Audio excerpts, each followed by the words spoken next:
Good morning to all my dear students.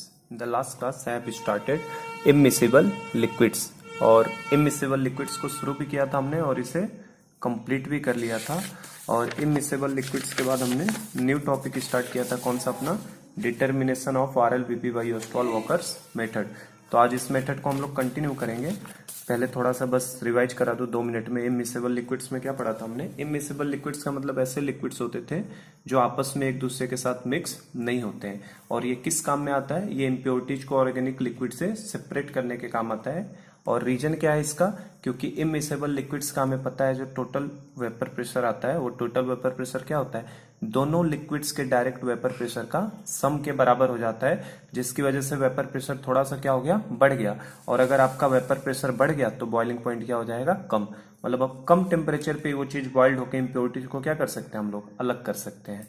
तो ये हमारा इमिसिबल लिक्विड्स का मीनिंग था कि जो मिक्स नहीं होते, और दूसरी चीज इम्प्योरिटीज को सेपरेट करने के काम आता है। ठीक।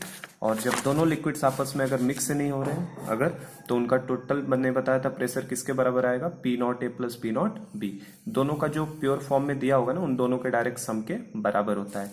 और न्यूमेरिकली मैंने बताया था कभी भी प्रॉब्लम आए तो इसी फॉर्मूले से जाना है क्या? P0A upon P0B is equal to WA upon WB into MB upon MA। ठीक है।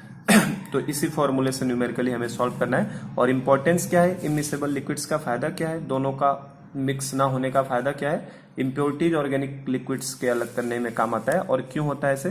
क्योंकि टोटल वेपर प्रेशर क्या हो जाता है? दोनों के सम के बराबर। तो मतलब वेपर प्रेशर बढ़ जाता है। और अगर आपका वेपर प्रेशर पहले से बढ़ गया तो बॉइलिंग पॉइंट क्या हो जाएगा? कम हो जाएगा। इसीलिए इमिसिबल लिक्विड्स के जो दोनों लिक्विड्स हैं वो अपने वेपर प्रेशर की पॉइंट के करस्पॉन्डिंग बॉइलिंग पॉइंट पे बॉइल्ड नहीं होते, उससे कम पॉइंट पे ही क्या हो जाएंगे? बॉइल्ड होना शुरू हो जाते हैं ना। तो बॉइलिंग पॉइंट इनका क्या हो जाता है? कम हो जाता है। ये ध्यान रखना है ना कि बॉइलिंग पॉइंट इमिसिबल लिक्विड्स का क्या हो जाता है? कम हो जाता है, क्योंकि वेपर प्रेशर बढ़ जाता है। जबकि मिसिबल लिक्विड्स में ऐसा नहीं होता, क्योंकि मिसिबल लिक्विड्स का जो भी टोटल वेपर प्रेशर आता है वो क्या आता है? छोटे वाले से बड़ा और बड़े वाले से छोटा, मतलब उनके बीच में कहीं पे रहता है। ठीक है। और न्यूमेरिकली लगाने के लिए मैंने बताया था केवल 2 फॉर्मूलों को ध्यान रखिए। तो हमने इनके ऊपर न्यूमेरिकल्स भी प्रैक्टिस कर लिए थे। यही 2 फॉर्मूले हैं, इनके ऊपर न्यूमेरिकल्स हमने लगा लिए थे। तो आप एक बार न्यूमेरिकल को फिर से रिवाइज कर लीजिए, देख लीजिए, है ना। बस एक ही फॉर्मूला है इसमें। कभी मास ऑफ सोल्यूट पूछ सकता है, मास ऑफ सॉल्वेंट पूछ सकता है ना, जो भी रहेगा। मतलब सोल्यूट सॉल्वेंट बोलना तो यहाँ पे सही नहीं है। दोनों सॉल्यूशन में से किसी सॉल्यूशन का मास, किसी सॉल्यूशन का मोलर मास एटसेट्रा कुछ भी आपसे पूछा जा सकता है। तो 2 न्यूमेरिकल मैंने दिखाए थे आपको, देखो एकदम आसान तरीके से न्यूमेरिकल लग जाते हैं। ध्यान बस ये रखना, जो टोटल वेपर प्रेशर होगा इनका वो दोनों के सम के बराबर होता है ना, इंडिविजुअली दोनों के प्योर फॉर्म में। एक और न्यूमेरिकल हमने किया था उसी तरीके का था, इसमें मोलर मास पूछ लिया था और इसमें वेट पूछ लिया था उस सब्सटेंस का। ठीक है ना। तो इस तरीके के प्रॉब्लम्स आते हैं, बाकी आप ट्राई कर सकते हैं। और हमने ये टॉपिक स्टार्ट कर दिया था determination of RLBP by Ostwald walker method. और मैंने बताया था ये बहुत इंपॉर्टेंट है ना। इंपॉर्टेंट मतलब कि थोड़ा सा मेथड है ये डिटरमाइन करने का, क्या? Relative lowering of vapour pressure. Important तो खैर नहीं बोलेंगे, क्योंकि ये JEE के एग्जाम में आज तक पूछा नहीं गया इसके ऊपर न्यूमेरिकल कोई। तो न्यूमेरिकली भले ही नहीं आता, लेकिन कॉन्सेप्चुअली ये काफी अच्छा कॉन्सेप्ट है ओस्टवाल्ड वॉकर मेथड, जो हमें relative lowering of vapour pressure निकालने के काम आता है। तो इसको मैंने स्टार्ट कर दिया था। ये लास्ट टॉपिक है इस चैप्टर का। ये पढ़ने के बाद ये चैप्टर हमारा कंप्लीट हो जाता है। ठीक है। तो देखिए इसमें हम लोगों ने क्या किया था, RLBP ओस्टवाल्ड वॉकर मेथड में क्या किया था, मैंने एक सॉल्यूशन लिया था। उस सॉल्यूशन में RLBP की अगर बात कर रहा हूँ, relative lowering of vapour pressure, तो जाहिर सी बात है कौन से सॉल्यूशन की बात होगी? Solid in liquid solution. क्योंकि relative lowering of vapour pressure कब देखते हैं हम लोग? जब किसी सॉल्यूशन के अंदर, किसी सॉल्वेंट के अंदर सॉलिड के पार्टिकल्स डाले जाते हैं। तो सॉल्वेंट हमारा लिक्विड फेज में रहेगा और उसके अंदर सोल्यूट कैसा डाला जाएगा? नॉन वोलेटाइल सोल्यूट, जो खुद वेपर नहीं बनाएगा। तो उसका लोअरिंग ऑफ वेपर प्रेशर हो जाता है। ये हमने ऑलरेडी पढ़ लिया है। ठीक है। तो देखो solid in liquid solution, solid का नॉन वोलेटाइल टाइप का सोल्यूट होता क्या है इसमें? करना क्या हमें? हमने ये RLBP मेथड है, ओस्टवाल वॉकर मेथड, RLBP निकालने का। ओस्टवाल वॉकर मेथड यही कहता है, हमें मास दिया रहता है कि कोई सॉल्यूशन कितना वेट लॉस कर रहा है या कोई सॉल्वेंट कितना वेट गेन कर रहा है, इस तरीके से, है ना। हमें लॉस और गेन के बेसिस पे वेट के बारे में इंफॉर्मेशन देता है, और उस वेट की हेल्प से हमें पता करना होता है कि RLBP की क्या वैल्यू होगी। न्यूमेरिकली भी मैं अभी दिखाऊंगा कैसे, तो इसके पहले कॉन्सेप्ट्स को समझ लो क्या करना है। जैसे हमने एक सॉल्यूशन लिया, इधर से अगर हमने एक पाइप के थ्रू अटैच किया और यहाँ से ड्राई एयर को पास कराया, तो ड्राई एयर का काम क्या होता है, जितना भी मॉइस्चर मिलेगा उसको एब्जॉर्ब कर लेगा। तो जब यहाँ से जब ये अंदर जाएगा तो ड्राई एयर के फॉर्म में रहेगा, लेकिन यहाँ पे जो भी वेपर रहेंगे इन वेपर्स को ये क्या करेगा, ड्राई एयर एब्जॉर्ब करेगा, और एब्जॉर्ब करके जब बाहर निकलेगा दूसरे पाइप के थ्रू तो ये कैसा हो जाएगा, मॉइस्ट एयर हो जाएगा, क्योंकि इसने यहाँ के सारे वेपर को क्या कर लिया, एब्जॉर्ब कर लिया। तो अगर सपोज करो यहाँ से जब एंटर करते वक्त ये 50 ग्राम था, इसका वेट कितना था, 50 ग्राम, तो जब बाहर निकलेगा तो अब क्या 50 ग्राम रहेगा, नहीं, वो कितना हो चुका होगा, कुछ बढ़ चुका होगा। सपोज करिए कि 100 ग्राम हो गया, कितना हो गया, 100। तो आखिर 50 ग्राम से एंटर किया और 100 ग्राम हो गया, तो 50 ग्राम किसकी वजह से आया, इसी वेपर की वजह से आया। तो ड्राई एयर का खुद वेट क्या हो जाएगा, बढ़ जाएगा। ड्राई एयर का खुद वेट क्या हो जाता है, वेट गेन, मतलब इसका वेट क्या हो जाता है, खुद बढ़ जाता है। और इस कंटेनर का वेट क्या हो जाएगा, कम हो जाएगा, क्योंकि इसके वेपर को ही तो इसने गेन किया ना, तो इस कंटेनर का वेट थोड़ा सा घट जाता है। तो सॉल्यूशन का सपोज करिए आपको वेट लॉस दे देता है क्वेश्चन में, ये बताएगा हमें, तो इसका वेट लॉस मान लो कितना दे दिया, x ग्राम। तो जो भी इसने वेट गेन किया है, ये वेट गेन इसी x ग्राम के करस्पॉन्डिंग किया है, और ये x ग्राम के करस्पॉन्डिंग जो वेट गेन हुआ है इसी वेपर की वजह से हुआ है। तो जैसे बाहर निकलते समय P air plus absorb vapour, जितना वेपर था उसने उसको एब्जॉर्ब कर लिया, उसी वेपर को एब्जॉर्ब करने की वजह से उसका क्या हुआ है, वेट गेन हुआ है। तो अगर मैं बात करूं तो जो भी ये वेट लॉस होगा, ये जो वेट लॉस होगा इस सॉल्यूशन का, वो किसके करस्पॉन्डिंग होगा, it is directly proportional to vapour pressure. जितना ज्यादा ये वेपर प्रेशर बनेगा उतना ज्यादा इस सॉल्यूशन का क्या होगा, वेट लॉस, क्योंकि जितना ज्यादा वेपर प्रेशर बनेगा ड्राई एयर उतना ज्यादा लेके बाहर निकलेगा, तो जितना ज्यादा वेपर प्रेशर होगा उतना ज्यादा सॉल्यूशन का क्या होगा, वेट लॉस। ये लास्ट क्लास में मैंने समझा दिया था। तो आपका जो ये वेट लॉस होता है ये डायरेक्टली प्रोपोर्शनल किसके आ जाता है, वेपर प्रेशर के। जिस वेपर से गुजरेगा उस वेपर के करस्पॉन्डिंग वहां पे वेट लॉस हमें दिखाई देने वाला है। तो ये हमने सीख लिया था। इसको मैं दूसरे तरीके से भी ये समझा सकता हूं आपको कि जो भी ये वेट लॉस होता है ना, it is directly proportional to vapour pressure. इसको देखो इससे भी सोच सकते हो, आइडियल गैस इक्वेशन से भी कर सकते हैं। देखो PV is equal to nRT लगा देते हैं। अगर इस वेपर के ऊपर हमने क्या लगा दिया, PV is equal to nRT, तो अगर इस वेपर फेज के ऊपर अगर हमने PV equal to nRT apply कर दिया, तो देखो प्रेशर जो होता है, मैंने बताया था vapour pressure is nothing but the it is the maximum partial pressure. Vapour pressure क्या होता है, मैक्सिमम पार्शियल प्रेशर।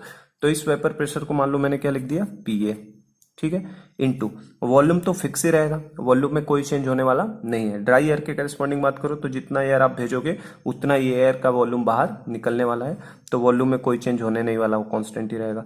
मोल्स क्या होगा, मोल्स इसी वेपर का देखोगे तो मोल्स इज इक्वल टू क्या होगा, सपोज करो इसके x ग्राम का वेपर में कन्वर्ट हुआ है, इसका कितना x ग्राम वेपर फॉर्म में घूम रहा है, तो मोल्स क्या होता है, mass upon molar mass of solvent, ठीक है, mass upon molar mass of solvent, into R तो कांस्टेंट होता है, इनटू टी किसी कांस्टेंट टेम्परेचर पे ही होता है। मैंने बताया था वेपर प्रेशर टेम्परेचर से बदलता है, तो टेम्परेचर भी आप फिक्स रखोगे।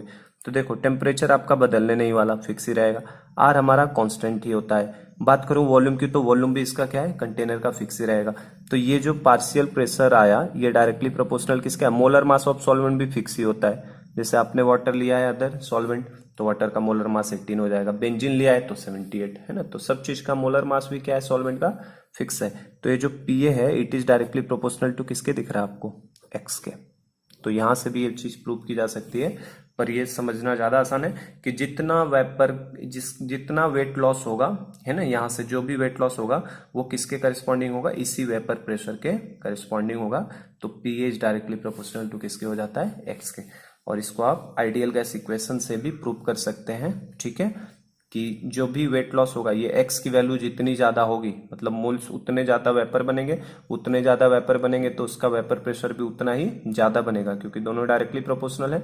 और ये जितना ज्यादा वेट लॉस होगा इसके अंदर जितनी कमी होगी, जितनी ज्यादा वेट लॉस होगा, इस एक्स की वैल्यू जितनी ज्यादा बड़ी होगी उतना ज्यादा वेट लॉस होगा, और वो किसके करेस्पॉन्ड करेगा, उतने ज्यादा वेपर के करेस्पॉन्ड। तो आई होप कि ये समझ पा रहे हैं कि क्या हो रहा है, ठीक है। तो इस तरीके से हमने PH directly proportional to X, और एक इस तरीके से भी हम लोग कर सकते हैं। अब इसको और थोड़ा हम लोग है ना, अब जरूरी नहीं है कि सॉल्यूशन से ही केवल, मैं अब 2-3 कंटेनर लगा के भी दिखा सकता हूं कि पहले कंटेनर सॉल्यूशन है बाद में सॉल्वेंट है। अच्छा, अगर ये क्वेश्चन हमसे ऐसे पूछा होता कि सॉल्वेंट के थ्रू पास कराया है, देखो जैसे मान लो एक बार और मैं बनाऊं, और सपोज करिए आपका केवल सॉल्वेंट लिया है उसने, सोल्यूट नहीं है, और सॉल्वेंट के थ्रू यही काम हो रहा है अगर, मान लो ड्राई एयर को भेजा यहाँ से, और यहाँ से ड्राई एयर को बाहर निकालेंगे। यहाँ से हमने क्या किया, ड्राई एयर को एंटर करा है, ठीक है। तो ड्राई एयर को जैसे यहाँ से डालोगे और जब यहाँ से बाहर निकलेगा तो कैसा हो जाएगा, मॉइस्ट एयर हो जाएगा। ड्राई एयर को मैंने डीए लिख दिया, ठीक है ना। दिस इज डीए मतलब ड्राई एयर, और ये क्या है, मॉइस्ट एयर। मॉइस्ट एयर को एम ए लिख देता हूँ, ये दा है और ये मा है ना। तो ड्राई एयर एंटर किया और निकलते समय कैसा हो जाएगा, मॉइस्ट एयर। ये चूंकि सॉल्वेंट है तो बताओ इसका वेपर प्रेशर कितना रहेगा। Vapour pressure of pure solvent तो हमेशा पी नॉट ए लिखते हैं, सॉल्वेंट को ऐसे रिप्रेजेंट करते हैं ना। तो वेपर प्रेशर कितना लिखोगे इसका बेटा, पी नॉट ए लिखोगे। जैसे ड्राई एयर यहाँ से गया होगा, उसने यहाँ जो भी वेपर बना होगा, इस वेपर को उसने क्या किया होगा, इस वेपर को पूरा एब्जॉर्ब किया होगा, और एब्जॉर्ब करके किस में कन्वर्ट हुआ होगा, मॉइस्ट एयर में। सपोज करो तो क्या ये मॉइस्ट एयर में कन्वर्ट हुआ, तो यहाँ से सॉल्वेंट का वेट लॉस होगा कि नहीं होगा, अभी भी वेट लॉस होगा, क्योंकि इसका जो भी वेपर था उस वेपर को तो मॉइस्ट ड्राई एयर ने लेके निकल लिया ना। तो इसका मान लो वेट लॉस मैंने मान लो फिर से आपको बोल दिया, सपोज करो यहाँ मान लो वाई ग्राम मैंने बोल दिया, कितना बोल दिया, वाई ग्राम। इस बार मैंने वेट लॉस इसका कितना कह दिया, सॉल्वेंट का वाई ग्राम। तो मेरा क्वेश्चन ये है, आपको बताओ एक्स की वैल्यू बड़ी होगी कि वाई की वैल्यू बड़ी होगी। एक्स की वैल्यू बड़ी कहलाएगी कि वाई की वैल्यू बड़ी कहलाएगी, तो वो डिपेंड करता है किसका, कितना ज्यादा वेपर को एब्जॉर्ब करता है। तो कैसे डिसाइड करोगे बेटा। अच्छा ये पहले तो ये जो वाई ग्राम का लॉस होगा वो किसके करस्पॉन्डिंग होगा, जितना ज्यादा यहाँ पे बनेगा। मतलब ये इसको हम लोग क्या लिख सकते हैं, क्या, P not A is directly proportional to Y. जैसे अभी मैंने ऊपर समझाया वैसे ही, जैसे ये समझाया मैंने वैसे ही, क्या ये जो वाई ग्राम वेट लॉस हुआ है, Y gram, it is directly proportional to P not A के रहेगा कि नहीं। जितना ज्यादा यहाँ पे वेपर बनेगा उतना ज्यादा वेट का लॉस होगा, क्योंकि उतना ही ज्यादा मॉइस्चर के फॉर्म में वो लेके निकलेगा। तो P not A is directly proportional to किसके होगा, वाई के। मेरा सवाल ये है कि कौन सा ऑप्शन सही है इनमें से। फर्स्ट ऑप्शन दे रहा है x is equal to y, second option दे रहा है x is greater than y, third option दे रहा है x is less than y, and D मान लो दे रहा है can not determine, can not determine. मैंने मान लो आपको दोनों में सॉल्वेंट सेम दिया है, for same solvent, for same solvent, solvent same दिया है, मान लो दोनों में H2O दिया है। इसमें भी सॉल्वेंट H2 है और इसका भी सॉल्वेंट क्या है, H2 है। यहाँ पे प्योर H2 है और यहाँ पे H2O के अंदर सपोज करो कोई सोल्यूट डाला हुआ है, जैसे NaCl डाल दिया या ग्लूकोज यूरिया कुछ भी डाल दिया है, ठीक है। तो एक ये सॉल्यूशन है और एक ये हमारा प्योर सॉल्वेंट है। तो आपको बताना है कि सेम सॉल्वेंट के लिए इनमें से कौन सा ऑप्शन सही होगा, ठीक है। तो कैसे चेक करेंगे इसमें किसका ज्यादा वेट लॉस होगा, तो डिपेंड करेगा, देखो कहाँ पे वेपर ज्यादा बनेगा वहां पे उतना ज्यादा लॉस होगा। ये सॉल्यूशन का वेपर प्रेशर क्या होगा, सॉल्यूशन का वेपर प्रेशर पीए है, और ये किसका वेपर प्रेशर है, प्योर सॉल्वेंट का। अब पीए और पी नॉट ए में क्या रिलेशन होता है पता है आपको, पीए और पी नॉट ए में कौन बड़ा होगा कौन छोटा होगा। तो प्योर वेपर प्रेशर तो हमेशा क्या होगा, सॉल्यूशन के वेपर प्रेशर से ज्यादा होता है, तभी तो हम लोगों का नाम ही आता है relative lowering of vapour pressure. Vapour pressure में कमी का होना, और वेपर प्रेशर में कमी कब होगा, जब उसके अंदर कोई सॉल्यूट डाल दिया जाता है, मतलब वो सॉल्यूशन बन जाता है। तो हमें पता ही है सॉल्यूशन का वेपर प्रेशर जो होता है it is always less than pure vapour pressure of the solvent, ये होता है कि नहीं। तो पी नॉट ए तो पी ए से ज्यादा होगा, तो अगर P not A P A से ज्यादा होगा तो यहाँ पे ज्यादा वेपर बना होगा, इसका मतलब यहाँ पे वेट लॉस भी क्या होगा, ज्यादा। तो आंसर हमारे लिए क्या आ जाएगा, y should be greater than x. तो कहाँ से ऑप्शन आएगा, C will be the correct option. समझ पाए होंगे कि कैसे कर रहे हैं ना। जितना ज्यादा वेट लॉस किसका ज्यादा होगा, सॉल्यूशन से ज्यादा वेट लॉस होगा कि सॉल्वेंट से। तो सॉल्वेंट से वेट लॉस ज्यादा होगा, क्योंकि सॉल्वेंट प्योर फॉर्म में है, और प्योर फॉर्म में तो इसका वेपर का अमाउंट यहाँ पे क्या होगा, ज्यादा, और ज्यादा होगा। पी नॉट ए तो पी ए से बड़ा ही होता है, तो जितना ज्यादा वेपर होगा उसका वेट लॉस भी उतना ही ज्यादा। तो Y will be greater than x. तो ये एक सॉल्यूशन और सॉल्वेंट। अब मैं दोनों को जोड़ के दिखा रहा हूं कि सॉल्यूशन से पास कराया फिर सॉल्वेंट से पास कराया, या पहले सॉल्वेंट से फिर सॉल्यूशन से। 1000 केसेस पॉसिबल है, मैं 2-3 आपको बस समझाऊंगा, उतने से आइडिया आपको लग जाएगा कि कोई क्वेश्चन कैसे हमें करना है। तो नेक्स्ट पार्ट में मैं समझाता हूँ इसके आगे। चलो तो बेटा इसके आगे हम देखते हैं, ये तो केस समझ गए ना, सॉल्यूशन एंड सॉल्वेंट जब सिंगल सिंगल हो तो कैसे करना है। अब क्या करता हूँ मैं, सॉल्यूशन से पास करा के सॉल्वेंट से पास कराता हूँ, दोनों को एक साथ जोड़ता हूँ, फिर देखो क्या होता है ना। नेक्स्ट केस हम लोग देखते हैं। केसेस बहुत सारे पॉसिबल हैं, तो मैं कुछ ही लिमिटेड केसेस आपको क्लास में करवा सकता हूँ। ये आप देख सकते हैं, ये वाला केस आपके एनसीईआरटी बुक में दिया हुआ रहेगा, है ना।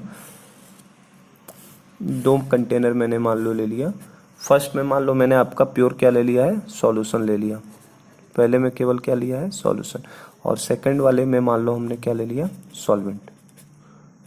तो पहले हमने क्या किया, इसमें से ड्राई एयर को पास करा दिया हमने, इसके अंदर ड्राई एयर को पास कराया, और यहाँ से ड्राई एयर को हमने जब एग्जिट करेंगे तो किस एयर में कन्वर्ट हो चुका होगा, मॉइस्ट एयर के अंदर। और फिर इसको डायरेक्ट ना लेने की बजाय इसको हमने फिर से कहाँ से पास करा दिया, सॉल्वेंट के अंदर, इसको हमने सॉल्वेंट में डाल दिया, और फिर सॉल्वेंट से हमने डायरेक्ट बाहर की तरफ निकाला, सॉल्वेंट से हमने कहाँ निकाला, बाहर की तरफ। तो देखो क्या क्या होगा यहाँ से, अब इसको समझते हुए चलिए जरा सा क्या हो रहा है। देखो ये सॉल्यूशन था, ये सॉल्यूशन था, तो यहाँ पे सॉल्यूशन का वेपर होगा, ये सॉल्यूशन का वेपर होगा। तो सॉल्यूशन का अगर ये वेपर है तो मान लो इसका वेपर प्रेशर, सॉल्यूशन के वेपर प्रेशर को किससे डिनोट करते हो, पीए से। तो यहाँ पे वेपर प्रेशर को मान लो मैंने पीए से डिनोट कर दिया। यहाँ पे किसका वेपर होगा, यहाँ पे वेपर होगा किसका, ये भी वेपर है, लेकिन इस बार ये किसका वेपर है, this is the vapour of solvent.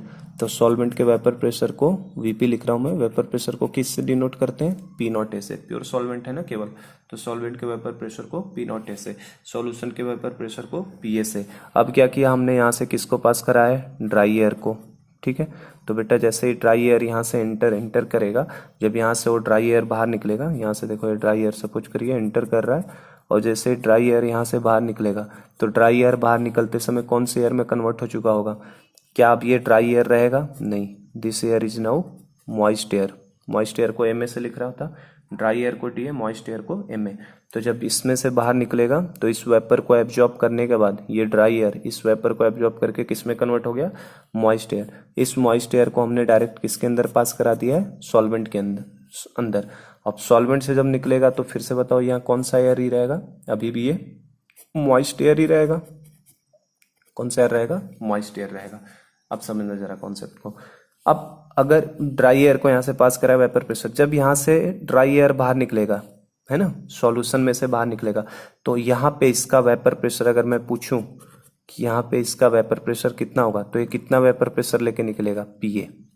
कितना, जितना ड्राई एयर से एंटर करेगा, जिससे ध्यान रखना जिस कंटेनर से ड्राई एयर को पास कराओगे बाहर निकलते समय वो उसी के करस्पॉन्डिंग वेपर प्रेशर को लेके निकलता है। जैसे यहाँ से ड्राई एयर एंटर किया तो इसका वेपर प्रेशर कितना है, पीए, तो बाहर निकलते समय उस मॉइस्ट एयर का वेपर प्रेशर कितना रहेगा, पीए, तो यहाँ पे पीए से एंटर होगा, ठीक है।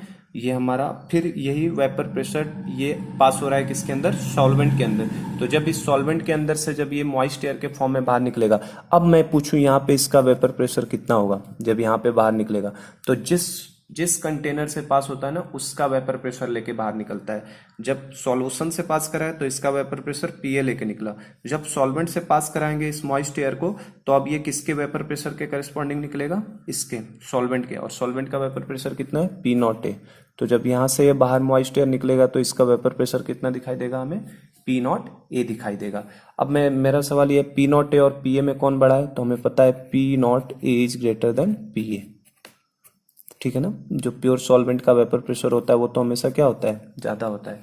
तो क्या समझे आप लोग, अगर मान लो यहाँ से 50 लेकर आया, यहाँ से सपोज करो पी नॉट ए की वैल्यू हमेशा पी ए से क्या होगी, बड़ी होगी, पी ए छोटा होता है, पी नॉट ए ज्यादा। मान लो सपोज करो कि सॉल्वेंट का वेपर प्रेशर 100 है, कितना है इसका, 100, इसका 100 है तो सॉल्यूशन का जाहिर सी बात है कम होगा। सपोज करो कि सॉल्यूशन का कितना है, 80। तो जब इसके अंदर ड्राई एयर को पास किया और इससे बाहर निकलेगा तो किससे निकला, 80 से निकला, 80 एटीएम का मान लो के लिए 80 टॉर्क का लेके निकल रहा है। और जब ये 80 टॉर्क का अंदर से पास हुआ तब उसका वेपर प्रेशर कितने में बदल चुका है, 100 टॉर्क में। मतलब घुसा तो वो 80 के साथ और बाहर निकलते समय कितने से निकल रहा है, 100 के साथ। मतलब उसने कितना वेपर एब्जॉर्ब किया, अगर मेरा सवाल ये हो कि कितना वेपर एब्जॉर्ब किया उसने, तो कितना एब्जॉर्ब किया होगा उसने, 80 से अगर घुसा है और 100 से बाहर निकला है, मतलब 20 एब्जॉर्ब किया है। तो 20 कैसे पता चलेगा, P not A minus P ए से। तो यहां से अगर मेरा बस ये सवाल हो कि यहां से कितना वेपर एब्जॉर्ब हुआ है, यहां से अगर मैं पूछूं कि कितना वेपर एब्जॉर्ब हुआ है ना, कितना वेपर सॉल्वेंट से एब्जॉर्ब हुआ, तो क्या सॉल्वेंट से कितना वेपर एब्जॉर्ब होगा, क्या समझोगे। 80 से एंटर किया है, अगर उसने 80 से एंटर किया है और बाहर निकलते समय उसका 100 हो जा रहा है, मतलब यहाँ से उसने 20 एब्जॉर्ब किया होगा केवल। और वो 20 अगर एब्जॉर्ब किया है तो 20 एब्जॉर्ब करने का मतलब क्या, ये 80 है ये 100 है, तो क्या 100 माइनस 80 कर देंगे तो 20 मिल जाएगा। मतलब सॉल्वेंट से गुजरते समय उसने कितना इस वेपर का एब्जॉर्ब किया होगा, तो vapour absorb is equal to कितना आएगा इसके लिए, P not A minus P A. है ना। बस ये कॉन्सेप्ट पकड़ना होता है, जिस कंटेनर से निकलेगा उस कंटेनर के वेपर प्रेशर को लेके वो बाहर निकलेगा। तो चूंकि सॉल्वेंट से निकल रहा है तो अब किस वेपर प्रेशर से निकलेगा, पी नॉट ए। जब सॉल्यूशन से निकलेगा तो किस वेपर प्रेशर से निकलेगा, पी ए। पी ए और पी नॉट ए में कौन बड़ा है, पी नॉट ए बड़ा है। तो मैंने डेटा दो कह दिए कि न्यूमेरिकली ध्यान रखने के लिए आसान होता है। ये सपोज करो 80 से इंटर किया, 80 टॉर से निकलते समय उसका 100 टॉर हो गया, तो उसने कितने का गेन किया, 20 टॉर का। तो 20 टॉर यहीं से लिया है ना, तो इसका मतलब कितना उसने वेपर एब्जॉर्ब किया है। तो वेपर एब्जॉर्ब अगर आपसे मैं पूछूं कितना हुआ, तो किसके बराबर होगा, P not A minus P A. 100 minus 80, तो पता चल जाएगा कितना वेपर यहाँ से एब्जॉर्ब करेगा। समझे क्या बात को। तो वेपर एब्जॉर्ब जो होगा P not A minus P ए। अच्छा, अब अगली चीज अगर मैं पूछूं सॉल्यूशन का क्या हुआ होगा, वेट लॉस हुआ होगा कि नहीं। तो चूंकि यहाँ से कुछ तो वेपर ये ड्राई एयर गया और यहाँ से वेपर एब्जॉर्ब करके मॉइस्ट एयर में कन्वर्ट हो रहा है, तो जाहिर सी बात है यहाँ पे क्या हुआ होगा, वेट लॉस तो हुआ ही होगा। ठीक है, सपोज करो इसका वेट लॉस मैंने कह दिया आपको x ग्राम हुआ, है ना। RLVP का मतलब ये वो स्टॉल वॉकर मेथड का हमें मास के करस्पॉन्डिंग इन्फॉर्मेशन दिया होता है, जिसकी हेल्प से हम लोग RLVP को कैलकुलेट करते हैं। तो इसका मान लो वेट लॉस कितना हो गया, x ग्राम का हो गया। ठीक है, अब जब यहां से पास हुआ तो यहां से भी कुछ वेपर एब्जॉर्ब किया है क्या, यहां भी वेपर एब्जॉर्ब ही किया है। कितना वेपर एब्जॉर्ब किया है, P not A minus P A. तो अगर कुछ वेपर को एब्जॉर्ब किया है तो यहाँ भी सॉल्वेंट का भी क्या हुआ होगा, वेट लॉस हुआ होगा। तो सॉल्यूशन का भी वेट लॉस हुआ और सॉल्वेंट का भी। सपोज करो सॉल्वेंट का वेट लॉस को मैंने कितना लिख दिया, y ग्राम। सॉल्वेंट के वेट लॉस को कितना लिख दिया, y ग्राम आपका। तो क्या अब हमने जो पीछे अभी सीखा कि जो वेट लॉस होता है ये किसके प्रोपोर्शनल होता है, जिस वेपर प्रेशर को एब्जॉर्ब करता है। जितना वेपर प्रेशर एब्जॉर्ब करता है, जितना वेपर प्रेशर यहाँ से एब्जॉर्ब करेगा उसी के करस्पॉन्डिंग वेट लॉस होता है। तो क्या मैं यहाँ से ये लिख सकता हूँ कि यहाँ से जो भी वेपर प्रेशर निकल रहा है P A, it is directly proportional to x होगा। P A is directly proportional to किसके होगा, एक्स। जितना ज्यादा यहाँ से वेपर एब्जॉर्ब करेगा उतना ज्यादा सॉल्यूशन का क्या होगा, वेट लॉस। तो x की वैल्यू जितनी ज्यादा बड़ी होगी, जितना ज्यादा वेट लॉस उतना ज्यादा पीए की वैल्यू होगी, वेपर प्रेशर उतना ही ज्यादा लेके निकलेगा। तो पीए डायरेक्टली प्रोपोर्शनल टू x। और यहाँ पे चूंकि वेट लॉस कितना हो रहा है, y ग्राम, और वेपर कितना एब्जॉर्ब हुआ है यहाँ से, तो यहाँ से कितना एब्जॉर्ब हुआ है, P not A minus P ए। यहाँ पे कितना एब्जॉर्ब हुआ है, P not A minus P A. ठीक है ना, 80 से घुसा था 100 से निकल रहा है, मतलब 20 एब्जॉर्ब किया है। और 20 का मतलब क्या, P not A minus P A absorb किया है। तो यहाँ पे जो होगा P not A minus P ए, ये किसके करेस्पॉन्डिंग होगा, वाई के होगा। ठीक है, ये वाई की वैल्यू जितनी ज़्यादा होगी वेट लॉस, वाई की वैल्यू जितनी ज़्यादा वेट लॉस उतना ज़्यादा, इसका मतलब उतना ही ज़्यादा वेपर यहाँ से एब्जॉर्ब होगा। और कितना वेपर एब्जॉर्ब होता है, P not A minus P A. ठीक है, तो P not A minus P A is directly proportional to किसके हो गया, वाई के। अब हमसे बस RLVP का देखो बेटा फॉर्मूला क्या होता है, relative lowering of vapour pressure हमें निकालना सीखना है ना। तो RLVP इज इक्वल टू क्या होता है, RLVP is equal to relative lowering of vapour pressure क्या होता है, P not A minus P A upon P not A. पढ़ा हमने, RLVP पढ़ा है ना पहले। लोअरिंग ऑफ वेपर प्रेशर मतलब P not A minus P A, और रिलेटिव चूंकि आ गया तो रिलेटिव का मतलब किसके, इनिशियल के corresponding, P not A minus P upon P not a. ये पढ़ा था। और यही हमारा मोल फ्रैक्शन ऑफ सोल्यूट के बराबर भी होता था, ध्यान हो तो, है ना। It is equal to mole fraction of solute. तो ये RLVP हमने पढ़ लिया है पहले ही। तो अब इसमें देखो क्या हो जाएगा, P A is directly proportional to X है। तो अगर मान लो यहाँ पे प्रोपोर्शनलिटी हटा के मैं मान लो कोई कांस्टेंट के डाल दूं, तो क्या इसको P A is equal to K X कह सकते हैं। और यहाँ भी मान लो प्रोपोर्शनलिटी हटा रहा हूँ, तो P not A minus P A is equal to क्या, के वाई कह सकते हैं। प्रोपोर्शनलिटी डाल दिया के, तो बस अभी देखो बेटा इससे निकल जाएगा। RLVP इज इक्वल टू क्या हो जाएगा, RLVP इज इक्वल टू क्या आएगा, P not A minus P A. तो P not A minus P A की जगह पे कितना रख सकता हूँ मैं, के वाई रख सकता हूँ। ठीक है, divided by P not a. तो क्या पी नॉट ए को मैं P not A minus P A plus P A लिख दूँ तो कोई गुना तो नहीं हो जाएगा। पी ए को घटा भी दिया और पी ए को जोड़ भी दिया, तो क्या इस पी नॉट ए को, समझ रहे हैं, इस पी नॉट ए को क्या मैं लिख सकता हूँ, P not A minus P A plus P A. Minus P A plus P A जोड़ घटा दिया तो कोई फर्क तो पड़ने वाला नहीं है, वही जोड़ा और वही चीज घटा दिया। तो देखो इसका ये क्यों करना पड़ा हमें, क्योंकि हमें तो वैल्यू चाहिए ना। तो देखो ऊपर तो क्या हो गया, के वाई, नीचे आपका P not A minus P ए, हमें पता है ये किसके बराबर है, के वाई के बराबर। तो ये हो गया के वाई के बराबर, प्लस पी ए किसके बराबर है, के एक्स के। तो देखो प्रोपोर्शनलिटी कांस्टेंट के तो कट ही जाएगा, तो इसका मतलब ये क्या आया, Y upon Y plus X. ठीक है, तो एक के वगैरह डालने की जरूरत नहीं थी, मैं चाहूँ तो डायरेक्ट लिख सकता था। P not A minus P A की जगह पे कितना आ गया आपका वाई आ गया, और नीचे पी नॉट ए था ना, तो पी नॉट ए को इस तरीके से तो लिख ही सकते हो। तो ये क्या आ गया Y upon Y plus X. तो यहाँ से देखो relative lowering of vapour pressure, मैंने बता दिया ऑस्टोल वॉकर मेथड्स में हमें क्या दिया रहता है, मास दिया रहता है, और दिए हुए मास के करस्पॉन्डिंग हमें क्या निकालना होता है, relative lowering of vapour pressure. तो एक आपका सॉल्यूशन है, दूसरा सॉल्वेंट है। सॉल्यूशन में कितना वेट लॉस होगा ये क्वेश्चन में गिवन होगा, सॉल्वेंट में कितना वेट लॉस होगा ये क्वेश्चन में गिवन होगा, और हमसे पूछेगा relative lowering of vapour pressure बताइए। तो हमारा relative lowering of vapour pressure का फॉर्मूला क्या आ जाएगा यहाँ से इस तरीके, ये रटना नहीं है फॉर्मूला है ना, इसको समझ के बनाना है बार बार फॉर्मूले, क्योंकि केसेस तो कुछ भी हो सकते हैं। जैसे सॉल्यूशन है, सॉल्वेंट है, हो सकता है मैं सॉल्वेंट आगे कर दूं, सॉल्यूशन पीछे कर दूं, अभी दिखा रहा हूं मैं, है ना, वेरियस टाइप ऑफ केसेस में भी पॉसिबल। तो relative lowering of vapour pressure क्या हो जाएगा हमारा, Y upon Y plus X. कभी कभी क्वेश्चन में हमसे मोलर, ये यही चीज देखो एक्स बी के भी बराबर है ना, मोल फ्रैक्शन ऑफ सोल्यूट के बराबर है। तो यहाँ से कभी कभी देखो मोलर मास ऑफ हमें सोल्यूट का भी पूछ लेता है, तो कैसे निकालोगे, x B is equal to क्या, n B upon n A plus n B. Mole fraction of solute is equal to क्या, moles of solute upon total moles, और मोल्स ऑफ सोल्यूट को क्या लिख सकते हो, mass of solute upon molar mass of solute divided by n A की जगह पे क्या लिख सकते हैं, मास of solvent upon molar mass of solvent plus weight of solute upon molar mass of solute. तो देखो यहाँ से भी कभी कभी हमसे molar mass of solvent calculate करवा लेता है, तो ये कैलकुलेट करने में इसी से यूज करना है बस। ये तो किया हुआ है ना हमने RLBP में, mole fraction is equal to क्या होता है, मोल्स अपॉन टोटल मोल्स, तो इसके करेस्पॉन्डिंग। तो एक केस और मैंने समझाया किस तरीके से हो रहा है आपको, ठीक है। तो आई होप कि ये भी केस क्लियर हो गया हमें, ठीक है। चलो नेक्स्ट एक और केस लेता हूँ, नेक्स्ट पार्ट में लेता हूँ, एक और केस समझाता हूँ मैं। चलो तो बेटा एक और अगला केस में लेता हूँ, है ना। अब उसमें मैं क्या करता हूँ, ये सॉल्यूशन सॉल्वेंट था ना, सॉल्वेंट को इधर रख सकते हैं, सॉल्यूशन को इधर भी रख सकते हैं, बताया ना मैंने। तो मैं एक और केस ले लेता हूँ जिसमें आपको एक्सचेंज करके दिखाता हूँ, या पहले मैं डिहाइड्रेटिंग वाला केस समझा देता हूँ आपको, एक डिहाइड्रेटिंग एजेंट कैसे डालते हैं। तो नेक्स्ट केस लेते हैं हम लोग, ठीक है। तो देखो बहुत सारे हैं ना, इनफाइनाइट केसेस पॉसिबल है, ऐसा कुछ रटने वाली चीज नहीं। आप एक बार बस इसे समझ लोगे तो किसी भी तरीके का क्वेश्चन आए हम बना सकते हैं कि कहाँ से क्या चीज बस हमें करना है। इस बार भी मैंने क्या किया, 2 कंटेनर ले लिए, इस बार भी 2 कंटेनर हमने ले लिए, ठीक है। एक कंटेनर में हमने पहले देखो उसमें मैंने सॉल्यूशन डाला था ना, अब इस बार मान लो मैंने पहले सॉल्वेंट ले लिया और बाद वाले में क्या ले लिया हमने, सॉल्यूशन ले लिया, ठीक है। एक में सॉल्वेंट, सेकंड में हमने सॉल्यूशन ले लिया। इसके अंदर फिर से वही काम करना, हमें ड्राई एयर को पास करा दिया यहाँ से, ठीक है। और इस बार मैंने बस थोड़ी सी चेंज की है, ये ड्राई एयर जब पास हो रहा है तो यहाँ पे बीच में मैंने एक बल्ब लगाया है, ये बल्ब है ना, इस बल्ब के अंदर मैंने डिहाइड्रेटिंग एजेंट को रखा है, दिखा रहा हूँ, अभी दिखाता हूँ कैसे। ये यहाँ पे हमने एक डिहाइड्रेटिंग एजेंट रखा है। डिहाइड्रेटिंग एजेंट मतलब जानते हैं, जो ऐसा एजेंट, ये हमारा क्या है, डिहाइड्रेटिंग एजेंट।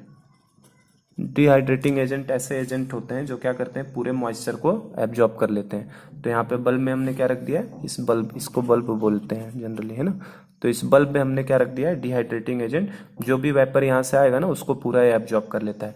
फिर यहाँ से पास कराने के बाद सॉल्यूशन से पास करा रहे हैं, और फिर से हमने सॉल्यूशन से मान लो यहाँ से बाहर निकाला, और इसके करस्पॉन्डिंग भी मान लो यहाँ से फिर इसको हमने डिहाइड्रेटिंग एजेंट से पास करा दिया है।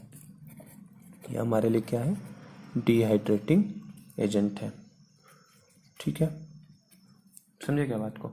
और यहाँ से पास करा है, अब देखो होगा क्या, अब ये सिचुएशन को समझो जरा सा। यहाँ से हमने किसको पास कराया, ड्राई एयर को, यहाँ से किससे पास कराया, ड्राई एयर। जैसे ही ड्राई एयर यहाँ से पास आएगा, यहाँ जो भी वेपर है इन वेपर को क्या करेगा, एब्जॉर्ब करेगा। ये वेपर है हमारा, इस वेपर है तो इसका वेपर प्रेशर कितना होगा बता सकते हैं क्या, चूंकि सॉल्वेंट है तो सॉल्वेंट का नोटेशन क्या होता है, पी नॉट ए। तो इसका वेपर प्रेशर कितना है, पी नॉट है। जैसे ही यहाँ से पास होगा, ड्राई एयर तो इंटर किया, यहाँ से पास होते समय वो कौन से एयर में कन्वर्ट हो चुका होगा, मॉइस्ट एयर के अंदर। जैसे ही वेपर लेके यहाँ से जाएगा तो कौन से एयर में कन्वर्ट हो जाएगा, ड्राई एयर के बाद वो किस में आ जाएगा, मॉइस्ट एयर में। और ये मॉइस्ट एयर में आएगा, और इसका अगर मैं वेपर प्रेशर पूछूं आपसे कितना रहेगा, तो कितना रहेगा, पी नॉट ए। क्योंकि जो भी यहाँ से वेपर है उसी को लेके जाएगा। तो इस मॉइस्ट एयर का वेपर प्रेशर अगर आपसे पूछूं तो कितना होगा, पी नॉट है। और जैसे ही देखो डिहाइड्रेटिंग एजेंट के पास आएगा, डिहाइड्रेटिंग एजेंट का काम ही क्या है, पूरा का पूरा वेपर को क्या कर लेना, एब्जॉर्ब कर लेना। और जैसे ही डिहाइड्रेटिंग एजेंट से एब्जॉर्ब करने के बाद वो पास होगा, तो फिर यहाँ से पास होते समय कौन से एयर में कन्वर्ट हो जाएगा, फिर से ड्राई एयर में कन्वर्ट हो जाएगा। किस में कन्वर्ट हो जाएगा, ड्राई एयर, क्योंकि अब ये मॉइस्ट एयर नहीं रहा। देखो ड्राई एयर को पास कराया, जो भी वेपर था वो ड्राई एयर ने एब्जॉर्ब किया। ड्राई एयर जैसे यहाँ से पास हुआ किस में था, मॉइस्ट एयर में। और कितना वेपर प्रेशर लेके जा रहा था, पी नॉट है, जितना ही वेपर प्रेशर यहाँ पे बना होगा। जब ये इस डिहाइड्रेटिंग एजेंट से पास होगा, ये क्या करेगा, डिहाइड्रेटिंग एजेंट पूरा का पूरा इसके वेपर प्रेशर को एब्जॉर्ब कर लेगा। और अगर इसने एब्जॉर्ब कर लिया, डिहाइड्रेटिंग एजेंट ने, यहाँ पे जो भी डिहाइड्रेटिंग एजेंट है, अगर इसने पूरे वेपर प्रेशर को एब्जॉर्ब कर लिया, तो क्या इसका वेट गेन हो जाएगा कि नहीं हो जाएगा, बताओ मुझे। इसका कुछ ना कुछ वेपर प्रेशर का क्या, इसकी वजह से क्या हो जाएगा, इसका वेट गेन हो जाएगा। मान लो इसका वेट गेन हमें दे दिया है कितना, x ग्राम। अब मैं डिहाइड्रेटिंग एजेंट के रिस्पेक्ट में समझा रहा हूँ, क्वेश्चन कैसे आएगा। तो डिहाइड्रेटिंग एजेंट ने इसका क्या कर लिया, वेट गेन। सपोज करो वेट गेन कितना हो गया इसका, x ग्राम हो गया। तो जैसे डिहाइड्रेटिंग एजेंट ने पूरा वेपर तो ले लिया, फिर से इसको हमने छोड़ा, तो यहाँ से अब निकलते समय क्या हो जाएगा, ड्राई एयर। अब अगर ड्राई एयर के फॉर्म में आ रहा है, अब मैं इसका वेपर प्रेशर पूछूं तो कितना बताओगे यहाँ पे, 0, क्योंकि अब तो ये 0 प्रेशर के साथ आ रहा है ना। यहाँ से देखो, यहाँ पे जब जा रहा था तो पी नॉट ए के साथ जा रहा था, लेकिन डिहाइड्रेटिंग एजेंट ने सारा वेपर इसका एब्जॉर्ब कर लिया। एब्जॉर्ब कर लिया तो इसका खुद का डिहाइड्रेटिंग एजेंट का वेट गेन कितना हो गया, x ग्राम मान लो। और यहाँ से जैसे ये ड्राई एयर पास होगा, तो अब ये मॉइस्ट एयर नहीं रह गया, ये कैसा हो गया, ड्राई एयर। और जब ड्राई एयर हो गया तो इसका वेपर प्रेशर अब कितना रहेगा, 0। और ये ड्राई एयर सपोज करो इसमें सॉल्यूशन के अंदर एंटर किया, और यहाँ पे सॉल्यूशन के वेपर है, ठीक है। और सॉल्यूशन के वेपर है, तो सॉल्यूशन का वेपर प्रेशर कितना हम लोग लेते हैं, सॉल्यूशन का वेपर प्रेशर को हम लोग पीए से रिप्रेजेंट करते हैं। तो फिर से जब वो यहाँ से निकलेगा, तो यहाँ से निकलते समय फिर से किस में कन्वर्ट हो जाएगा, ये मॉइस्ट एयर में। निकलते समय फिर से किस में आ जाएगा, मॉइस्ट एयर में आ जाएगा ये, क्योंकि यहाँ से तो एब्जॉर्ब कर लिया ना वेपर को। तो ड्राई एयर एंटर किया, फिर से किस में आ गया, मॉइस्ट एयर में। मॉइस्चर में कन्वर्ट हो चुका है, अब ये मॉइस्ट एयर में आ गया। और मैं अगर यहाँ पे इसका वेपर प्रेशर पूछूं, तो अब इसका वेपर प्रेशर कितना रहेगा यहाँ पे, पीए, क्योंकि यहाँ के वेपर को लेके जाएगा। तो यहाँ पे इसका वेपर प्रेशर कोई पूछे तो कितना बताओगे, पीए हो जाएगा वेपर प्रेशर। और ये पीए वाला वेपर प्रेशर से लेके जा रहा है, और फिर इसके अंदर आया, फिर यहाँ से जब बाहर निकलेगा तो फिर कैसा हो जाएगा, ये ड्राई एयर हो जाएगा। यहाँ से बाहर निकलते समय क्या हो जाएगा, ड्राई एयर। और फिर से वेपर प्रेशर पूछूं तो अब कितना हो चुका होगा, 0। तो इस बल्ब ने भी कुछ एब्जॉर्ब किया होगा, इसने भी क्या किया होगा, एब्जॉर्ब किया होगा। तो इसका मतलब इसका भी कुछ वेट गेन हुआ होगा। सपोज करो इसका वेट गेन मैंने दे दिया आपको y ग्राम, ठीक है ना। इस बार मैं डिहाइड्रेटिंग एजेंट के फॉर्म में समझा रहा हूँ, मतलब हमें अब सॉल्यूशन और सॉल्वेंट का वेट लॉस वगैरह के बारे में इंफॉर्मेशन नहीं दिया है, हमें डिहाइड्रेटिंग एजेंट के बारे में इंफॉर्मेशन दे रहा है कि इस डिहाइड्रेटिंग एजेंट का वेट गेन कितना हुआ, x ग्राम। इस डिहाइड्रेटिंग एजेंट का वेट गेन कितना हो गया है, y ग्राम हो गया है अपने पास, ठीक है। तो इस सॉल्वेंट का क्या हुआ, वेट लॉस हुआ है, और इस सॉल्यूशन का भी क्या होगा, वेट लॉस ही होना है, ठीक है। लेकिन अब हमें इस सॉल्वेंट और सॉल्यूशन के वेट लॉस के बारे में इंफॉर्मेशन नहीं दिया है हमें, ठीक है ना। मुझे लग रहा है दिख नहीं रहा होगा आपको, शायद कट जाएगा उसमें थोड़ा सा, ठीक है। तो देख लेना एक बार, पीडीएफ से ही देख लेना, मैं सेंड कर रहा हूँ ना पीडीएफ इसका। तो ये आपका वेट लॉस यहाँ भी हो रहा है, और वेट लॉस आपका यहाँ पे भी होगा। तो जो भी ये वेट गेन हुआ होगा, ये वेट गेन x हुआ होगा, ये किसके करस्पॉन्डिंग, इसी की वजह से हुआ होगा, इसी वेपर की वजह से। तो हम लोग क्या यहाँ से ये बात फिर से मैं कह सकता हूँ, ये जो x है it is directly proportional to किसके होगा, पी नॉट ए के। क्यों बेटा, कह सकते हैं ना, ये जो भी वेट गेन हुआ होगा इस डिहाइड्रेटिंग एजेंट का, वो इसी वेपर की वजह से हुआ है। और इसका वेपर प्रेशर कितना है, पी नॉट है। तो ये x जो होगा, वेट गेन x जो होगा डिहाइड्रेटिंग एजेंट का, it is directly proportional to P not A के, ही होगा, ठीक है। और यहाँ पे अब यहाँ से जब देखो एंटर किया है तो कैसा एयर था, ड्राई एयर था। तो अब ये जो भी वेट गेन हुआ होगा केवल इसी वेपर की वजह से हुआ होगा, ठीक है कि नहीं। ये जो वेट गेन हुआ होगा केवल इसी वेपर की वजह से। तो क्या यहाँ पे ये मैं कह सकता हूँ, ये जो y होगा, ये जो y होगा, ये वेट गेन कितना होगा, जितना ज्यादा है वेपर प्रेशर होगा। तो क्या ये मैं कह सकता हूँ, ये जो y है it is directly proportional to P A. जो y है वो किसके डायरेक्टली प्रोपोर्शनल हो जाएगा, पी ए के। और हमसे अगर क्वेश्चन में अब हमसे पूछा है, ये समझ गए दोनों, ये वेट गेन जो होगा डिहाइड्रेटिंग एजेंट का किसकी वजह से होगा, इस सॉल्वेंट के वेपर की वजह से, मतलब x will be proportional to P not a.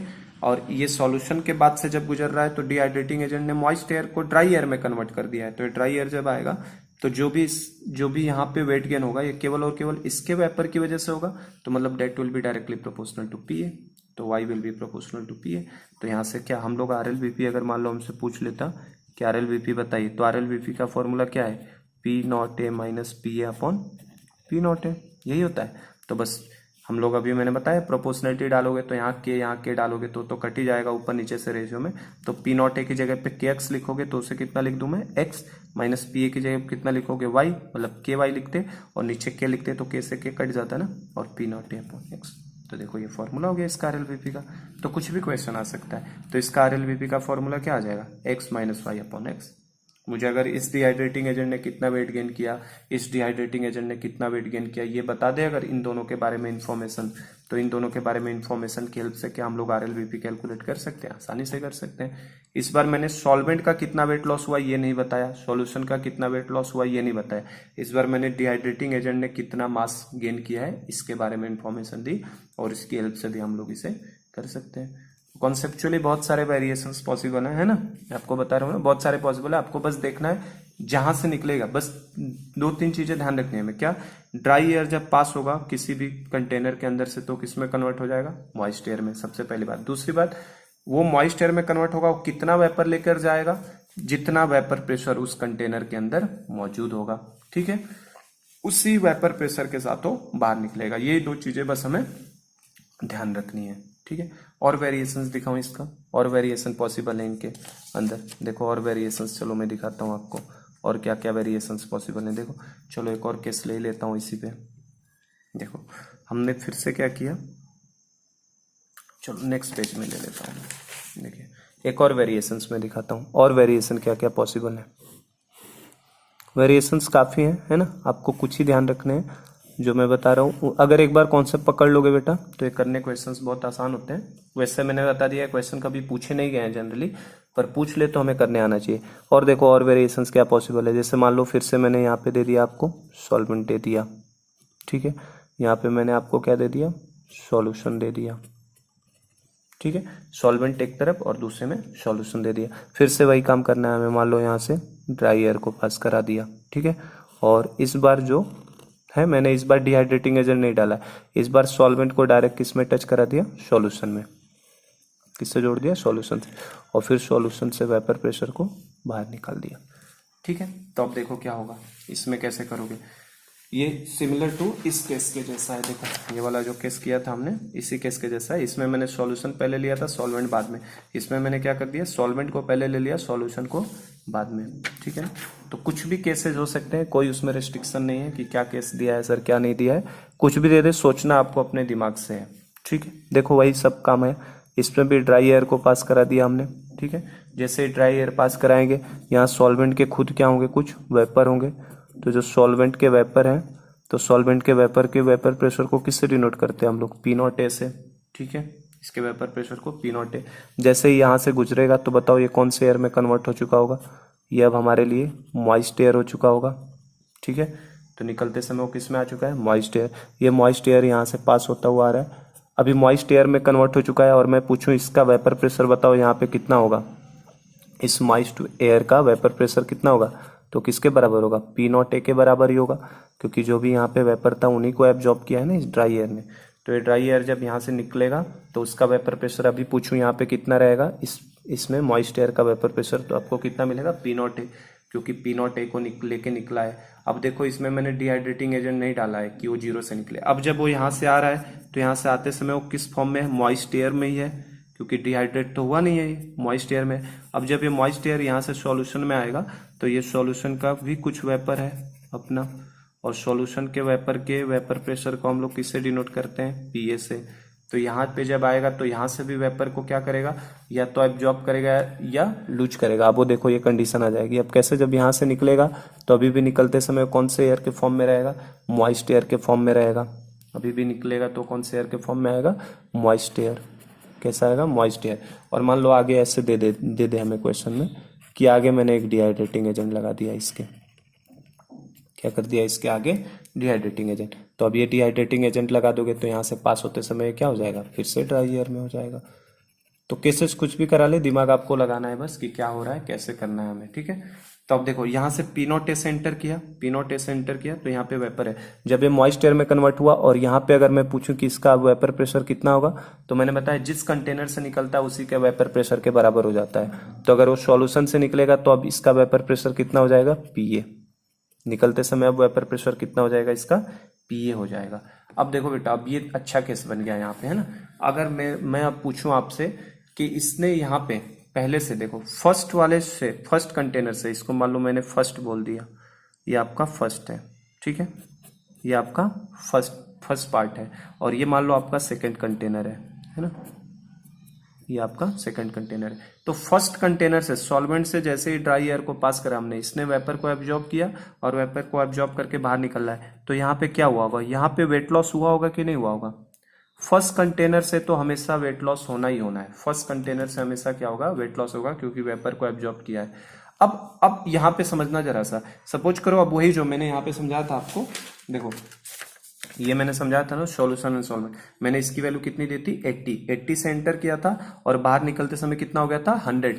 80 से एंटर किया और निकलते समय 100 अगर हो गया तो उसने कितना एब्जॉर्ब किया था यहाँ से 20, और वो किसके करस्पॉन्डिंग हो रहा था, P not A minus P ए। अब यहाँ पे क्या है, यहाँ पे केस उल्टा है, यहाँ पे देखो, यहाँ पे सॉल्वेंट पहले डाल दिया, सॉल्यूशन बाद में, ये जस्ट इसके उल्टा केस है, समझना जरा सा। सपोज को इसका हमने सॉल्वेंट का कितना ले लिया 100 और सॉल्यूशन का कितना 80, ठीक है, इसका वेपर प्रेशर 100 है और इसके वेपर प्रेशर की वैल्यू कितनी है 80। तो यहां से जब वो निकल रहा है तो कितने से जा रहा है 100 के साथ, 100 के साथ वेपर प्रेशर कितना 100। जैसे ही 100 के साथ इसमें एंटर किया, अब जब बाहर निकल रहा है तो किसके साथ निकल रहा है 80 के साथ। अंदर तो एंटर किया 100 के साथ और निकलते समय कितना हो गया उसका 80, इसका मतलब 20 कहां गया, तो उसने 20 इसके अंदर लूज कर दिया, 20 इसके अंदर क्या कर दिया उसने, लूज कर दिया है। गुस्सा तो 100 के साथ है और निकल किसके रहा है 80 के साथ, इसका मतलब 20 का इसने उसमें क्या कर दिया, इसमें लूज कर लिया। अगर इसने अपने वेपर प्रेशर को यहाँ पे लूज किया है तो यहाँ पे बताओ वेट लॉस हुआ होगा कि वेट गेन हुआ होगा, तो अब यहाँ पे बेटा उल्टा वेट गेन हो गया, वेट लॉस नहीं हुआ, ध्यान रखना ये, ठीक है ना। तो पहले हमने अब इस बार उल्टा केस किया है, पहले हमने सॉल्वेंट से पास कराया और बाद में सॉल्यूशन से पास कराया। तो सॉल्वेंट से निकलते समय तो निकला 100 के साथ, लेकिन जब सॉल्यूशन से पास हुआ तो कितना हो गया उसका 80, इसका मतलब 20 कहाँ गया, तो 20 का वेपर उसने उल्टा इसमें छोड़ दिया है। तो अगर 20 का वेपर छोड़ दिया इसका मतलब इस सॉल्यूशन का खुद का क्या हो गया, वेट गेन हो चुका है। सॉल्यूशन का खुद का क्या हो गया, वेट गेन हो जाएगा, जो भी रहेगा पहले से उससे थोड़ा सा वेट क्या हो जाएगा, बढ़ जाएगा। समझ पाए क्या इस बात को। अब देखो इस बात को मैं बता देता हूं, तो फर्स्ट से ध्यान रखना हमेशा, फर्स्ट वाले से तो हमेशा वेपर क्या होने वाला है, एब्जॉर्ब होगा। फर्स्ट कंटेनर किस कोई भी हो, चाहे सॉल्यूशन हो चाहे सॉल्वेंट हो चाहे कुछ भी हो, फर्स्ट से तो जब भी ड्राई एयर को भेजोगे तो वेपर को क्या करने वाला है, एब्जॉर्ब करने वाला है। तो फर्स्ट में हमेशा वेपर एब्जॉर्ब होगा, और अगर वेपर एब्जॉर्ब हुआ तो वेट का लॉस होना फिक्स है, क्योंकि अगर वेपर एब्जॉर्ब हो गया तो फर्स्ट वाले कंटेनर का हमेशा क्या होता है, वेट लॉस होता है, ये ध्यान रखिएगा। फर्स्ट का हमेशा ही क्या होना है, वेट लॉस। सेकंड के अंदर पॉसिबिलिटीज हैं क्या, देखो सेकंड में दो पॉसिबिलिटी है। सेकंड में दो चीजें हो सकती हैं, या तो वेपर जो है वो एब्जॉर्ब भी हो सकता है, या तो वेपर जो है वो लूज भी हो सकता है। सेकंड वाले कंटेनर से या तो वेपर को एब्जॉर्ब करेगा या तो सेकंड से वेपर को लूज करेगा। कब वो वेपर को एब्जॉर्ब करेगा और कब वेपर को लूज करेगा, ये कैसे हम समझेंगे। वेपर को एब्जॉर्ब करेगा, अच्छा अगर वेपर को एब्जॉर्ब करेगा तो एब्जॉर्ब करने से क्या होगा, वेट लॉस ही होने वाला है। अगर वेपर को उसने एब्जॉर्ब कर लिया सेकंड कंटेनर से भी तो क्या होगा, वेट लॉस। और अगर उसने सेकंड कंटेनर में वेपर को लूज कर दिया तो उस समय उसका क्या होने वाला है, वेट गेन होने वाला है। ये बात को समझना। अब कब वो एब्जॉर्ब करेगा कब लूज करेगा ये आप दिमाग से समझ सकते हैं, फिर भी मैं इसको पॉइंट वाइज लिखवाई दे रहा हूं कि आप ध्यान रखिएगा। जैसे ये केस हमने जब लिया था तो हमने सॉल्यूशन के बाद किससे पास कराया था, सॉल्वेंट से। तो यहाँ पे देखो, यहाँ पे क्या हुआ था, सॉल्वेंट का वेट लॉस हुआ था। लेकिन अब मैंने उल्टा कर दिया, सॉल्वेंट के बाद सॉल्यूशन से पास कराया तो सॉल्यूशन का उल्टे वेट गेन हो गया है। ऐसा क्यों हो रहा है ना। तो इसको समझने का तरीका क्या है, ऐसा क्या है, वेपर एब्जॉर्ब कब करेगा, वेपर एब्जॉर्ब करने का मतलब हो गया यहाँ से वेट लॉस का होना। तो वेपर एब्जॉर्ब तभी हो सकता है बेटा जब यहां से घुसे 80 के साथ और बाहर निकले 100 के साथ। अगर घुसेगा 80 के साथ, जैसे ये वाला केस था देखो, अंदर आया था 80 के साथ और बाहर निकला था कितने के, 80 के साथ एंटर किया और 100 के साथ घुसा, क्योंकि ये वैल्यू बड़ी होती है ना, तो मैंने एक न्यूमेरिकल डेटा दे दिया। 80 के साथ अंदर आया और निकला 100 के साथ, तो 20 इसने क्या किया, एब्जॉर्ब कर लिया। तो अगर सेकेंड कंटेनर का वेपर प्रेशर पहले वाले से ज्यादा है, अगर इसके अंदर का वेपर प्रेशर पहले वाले से ज्यादा है, तो इसका मतलब वो कुछ वेपर को एब्जॉर्ब कर लेगा, क्योंकि 80 से घुसा और निकला कितने के साथ, 100 के साथ, मतलब इसने 20 एब्जॉर्ब किया ना। अगर सेकेंड का वेपर प्रेशर पहले वाले से ज्यादा रहेगा तो यहां से कुछ वेपर को क्या करेगा, एब्जॉर्ब कर लेगा।